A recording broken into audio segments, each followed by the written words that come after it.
अफगानिस्तान और भारत के बीच की मित्रता एक सकारात्मक दृष्टिकोण प्रस्तुत करती है।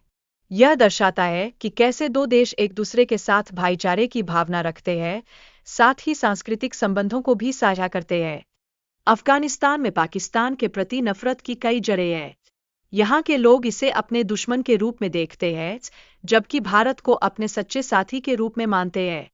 यह बात अफगानिस्तान की जनता के दिल में गहराई तक समाई हुई है। हालांकि तालिबान का प्रशासन वहां की स्थिति को बदल चुका है, लेकिन अफगानिस्तान में भारत के प्रति प्रेम की भावना आज भी जीवित है।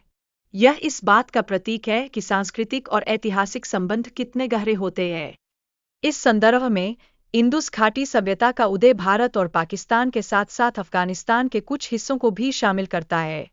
यह सभ्यता, जो लगभग 3300 ईसा पूर्व विकसित हुई थी, हमारे साझा ऐतिहासिक धरोहर की कहानी सुनाती है। गांधारी का उल्लेख वेदों में मिलता है, जो कौरवों की माता थीं। यह इस बात को प्रकट करता है कि अफगानिस्तान का भारत की प्राचीन कहानियों में एक महत्वपूर्ण स्थान रहा है, जो हमारी सांस्कृतिक जड़ों को और भी मजबूत बनाता है। अफगानिस्तान में हिंदू साम्राज्य और शाही वंशों की एक समृद्ध विरासत रही है। इसके प्रमाण आज भी वहां के प्राचीन बौद्ध गुफाओं और मूर्तियों में देखने को मिलते हैं, जो हमारे साझा इतिहास को बयां करते हैं। लेकिन डूरन रेखा के निर्माण ने अफगान और पाकिस्तानी पश्तूनों के बीच असंतोष बया दिया। यह रेखा न केवल भौगोलिक, बल्कि उनके सांस्कृतिक और धार्मिक संबंधों को भी प्रभावित करती है। 1947 में स्वतंत्रता के बाद पाकिस्तान ने इस क्षेत्र को अफगानिस्तान को वापस नहीं किया। इससे दोनों देशों के बीच के तनाव और बढ़ गए और एक नई चुनौती उत्पन्न हुई। भारत और अफगानिस्तान ने मिलकर पाकिस्तान के खिलाफ एकजुटता दिखाई और 1950 में एक मित्रता संधि पर हस्ताक्षर किए। यह सहयोग दोनों देशों के संबंधों को और भी मजबूत बनाता है।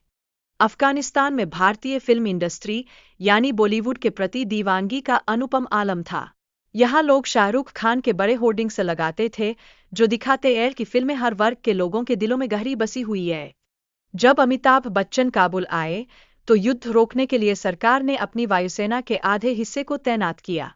यह घटना भारतीय सिनेमा की महत्ता को और भी उजागर करती है, जो वहां की जनता के बीच एकता का प्रतीक बन गई। कबीर खान ने अफगानिस्तान में एक डॉक्यूमेंट्री फिल्म बनाने की कोशिश की, जहां भारतीय पहचान ने उनकी जान बचाई।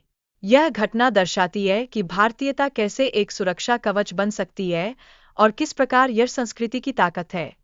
फिल्म ये दिल आशिकाना की रिलीज के बाद अफगान लोगों की खुशी और उत्साह ने यह साबित कर दिया कि बॉलीवुड का प्रभाव कितना गहरा है। यह जुड़ाव एक नई परंपरा को जन्म देता है, जो दोनों मुल्कों के बीच संबंधों को और मजबूत करता है। क्रिकेट ने भारत और अफगानिस्तान के बीच एकता को बढ़ावा दिया है। दोनों देशों के लोग इस खेल के प्रति जुनूनी हैं, जो एक साझा भाषा के रूप में कार्य करता है। भारत ने अफगानिस्तान के क्रिकेट को समर्थन देने में महत्वपूर्ण भूमिका निभाई है। इस सहयोग ने वहां के खिलाड़ियों को प्रशिक्षण और संसाधन प्रदान किए हैं, जिससे उनकी खेल क्षमताएं बढ़ी है। भारत ने अफगानिस्तान में कई अस्पताल, स्कूल और बिजली की परियोजनाएं स्थापित की हैं, जैसे कि 50,000 मीट्रिक टन गेहूं की सहायता भेजना। यह दिखाता है कि हम एक दूसरे के लिए कितने समर्पित हैं। तालिबान सरकार ने भी भारत के साथ दोस्ती बनाए रखने की इच्छा प्रकट की है और अफगान दूतावास खोलने का वादा किया है। यह एक नई शुरुआत की ओर इशारा करता है, जो भविष्य को लेकर उम्मीदें जगाता है। भौगोलिक रणनीति के तहत भारत को अफगानिस्तान के साथ अच्छे संबंध बनाए रखने का लाभ उठाना चाहिए, खासकर चीन और पाकिस्तान के संदर्भ में। यह संबंध हमारे लिए एक महत्वपूर्ण कड़ी साबित हो सकते हैं।